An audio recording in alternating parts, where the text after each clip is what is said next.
So at the end of the video, if you watch through, you're gonna see the best thing I have, my best tool for anxiety. So I wanted to talk about the anxiety monster for a long time. This is a huge video, not a huge video, but to me this was a game changer, and it's one of the things that prompted me to start writing the book. Was I started the healing journey as soon as I realized that anxiety is playing a game with you all day long, especially health anxiety. It wants you to check that mole again. It wants you to call that doctor. It definitely wants you to Google stuff.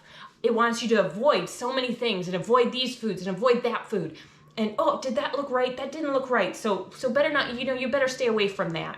You better call your mom and ask your mom for reassurance about this.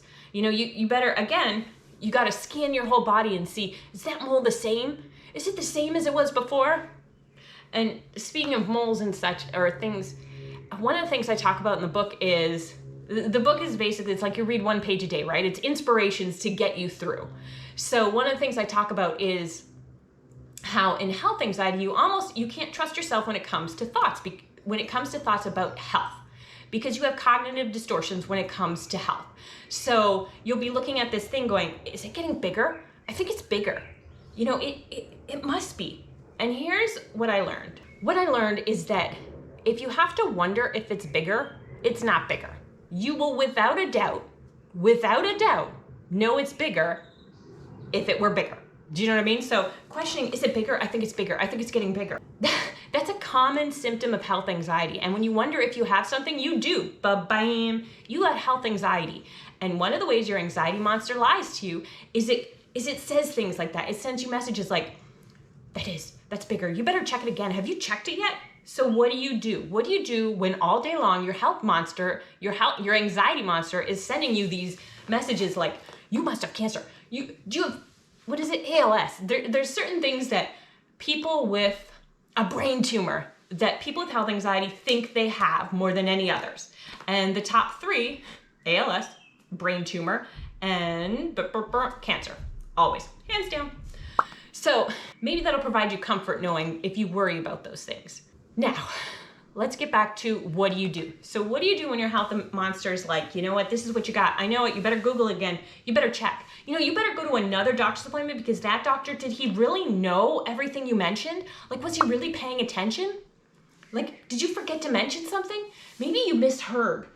Maybe he didn't, he wasn't 100% certain. So two things. One, you're never gonna have 100% certainty in anything in life. And that is a huge thing with health anxiety. You want 100% certainty and it doesn't exist. So you have to get used to not having it. And the second thing is you gotta get used to dealing with your anxiety monster. When your anxiety monster is like, wash your hands again. You need to wash them again, or things like that. You need to avoid that. You need to not touch that. You touch that, now what are you gonna do? Ooh, something's gonna happen to you. So OCD and health anxiety, they kind of have a lot of overlapping things. So what do you do? What do you do? First of all, get used to telling your anxiety monster to F off. You can name it too. You can name your anxiety monster. Like for my 5-year-old, we call it a scaredy cat. Is your scaredy cat telling you to do that again? Is your scaredy cat warning you or telling you that you're gonna get hurt if you do that? You can name it whatever you want. I just call it my anxiety monster. And when it starts to tell me, you need to wash your hands again, there's a couple things I can do. One, I can tell him, you know what, I'll do that later. I'm not gonna argue with him. I'm not gonna say, you know what, I'm not gonna do it. I'm not gonna do it right now. I'm not gonna check right now. The anxiety and the turmoil of you fighting with your anxiety monster is not gonna solve this problem. You gotta be like an adult and take yourself out of the argument. Be like, you know what, I'll check it later. All right, sorry, I have little kids, one needed one, so let me get back to it. Your anxiety all day long is telling you these things that you need to do in order to A, avoid feeling what you're feeling, and B, keep the anxiety strong. Like that's its goal, is to keep the anxiety very strong. So one of the things you do, like I mentioned, is you take yourself out of the argument. So you say, you know what, I'll deal with that later. At 4 o'clock, I'll do a scan of my body. Not right now. So you're there before taking yourself out of the argument, so there's not this big fight with it, because a big fight, no one wins in fights, okay? So you're taking yourself out of it. Another thing you can do is do the opposite of what it tells you. Don't eat that, that'll make you sick. Eat it. Don't touch that, that'll make you... Now, I get it. It's not a simple, okay. So let me tell you one of the silly things I used to do when it would say, ooh, don't touch that, or make sure you don't put that near your mouth, whatever it was. So I would touch it and then touch it just above my mouth. So I'm kind of saying screw you, but I'm still within the limits that make me comfortable. A third thing you should do is shut off reassurance. So realize, like we talked about before, that there's no 100% guarantee of anything.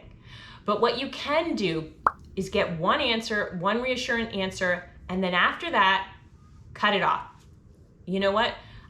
Say to yourself, instead of saying, oh no, that's not gonna happen to you, and what are the odds, and you looked it up, and you went to the doctor, and you talked to Sam, and Sam had it, and that's not the sign Sam had. Cut it off. Instead of going through that diatribe, which is not helping you, it's just reinforcing the anxiety, is to say, you know, when it comes to health anxiety, what I think is not accurate. Boom, just shut it off. Just shut it off. When it comes to health anxiety, what I think is not accurate. And move on. There's no explaining why. There's no going into this long diatribe. Just shut it down. Let your doctor look at you every 6 months. That's it. It's his business. Trust me.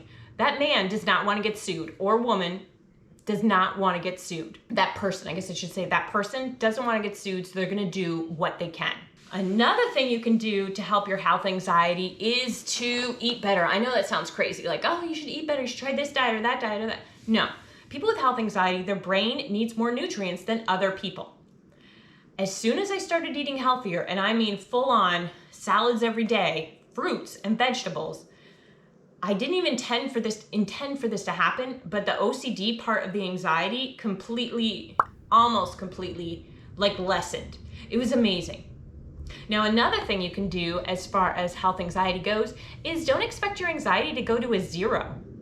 Understand that sometimes it's going to be at a 3. Like, you're never going to get rid of anxiety is what I'm saying. So now my anxiety used to be at a 10. Now it's at like a 1, 0 to a 3.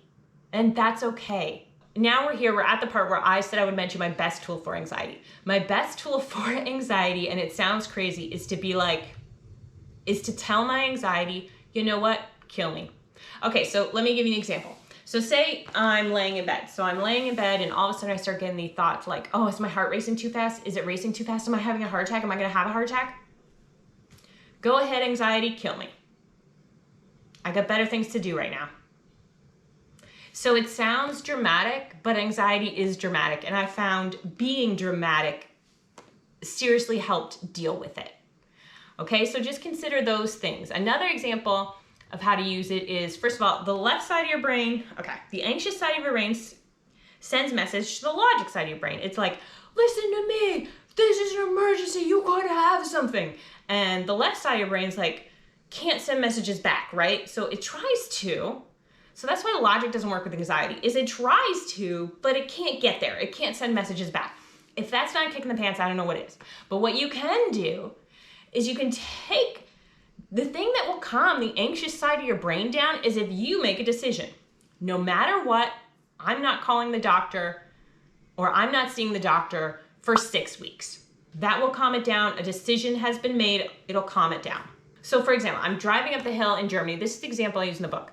I'm driving up these hills in Germany. I'm driving on a road, okay? So understand I grew up with an anxious mother. So I'm driving on this road and all of a sudden we go into a tunnel and I'm like, are we underground? And I notice we're inclining. So now one of the fears my mother had is mountains. She was horrified by them, terrified, whatever you think. So anytime you went driving with her, anytime she even suspected or thought that a mountain was going to be involved or a hill, sometimes a bridge, she would freak out. And being next to someone like that really makes you freak out. And that's one of the things about health anxiety is sometimes you have a parent who had health anxiety. There's also, again, there's a couple other things, but let's just leave it at that for now. So I'm driving in this tunnel and I start to panic because I think, what if I start to have these reactions like my mother? Like, what if I start freaking out? I got my kids in the car, I'm driving, we're going up higher, I come out of this tunnel, what if I'm on a mountain? What if I'm on the top of the mountain? I'm starting to panic, I'm starting to get nervous. The anxious part of my brain is yelling to the logic side of the brain. So I remembered that trick and I was like, you know what? Short of death, I'm not stopping the car. And it calmed it down. Okay, now these techniques, understand they're not gonna work, like it's not a 100% fix all. It's a slowly work at the problem. Every time you get anxious, you can slowly dig away like an onion and try and work at it again. Okay? All right, so I hope you found something helpful today. Can you say, please like and subscribe? Please like you right. And hit the bell for notifications. Hit bell for notifications.